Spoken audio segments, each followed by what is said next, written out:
Ladies and gentlemen, let's take a look at the quick access mode. This mode was designed especially for performance purposes, but it can also be useful in the studio. When you go to quick access mode, you will notice a list of 10 names. These can either be names of programs or setups. Notice that they are laid out the same way the numeric keypad is laid out. By pressing a button on the numeric keypad, you can call up the program or setup that relates to that button. So, you have immediate access to any 10 programs or setups with only one button press. This group of 10 is called a quick access bank.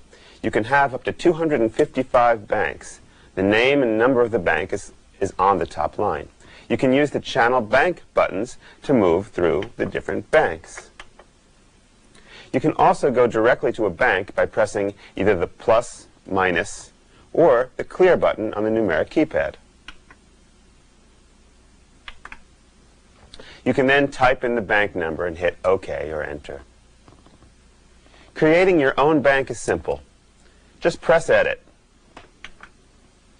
The first parameter you see is entry. This is the number on the numeric keypad that you will assign the program or setup to. You can scroll through each entry with the channel bank buttons. The next parameter lets you select a program or a setup. Scroll once to the left and we'll choose Setup. Scroll back to the right and you can choose which setup you want for this entry. And that's really all there is to it. As you can see, there are soft buttons for naming and saving the bank. The procedure is the same as before. Quick access banks are great to use if you're performing and need to be able to quickly get a specific group of programs and setups. Or if you're sequencing in the studio and want to be able to audition a group of similar sounding programs.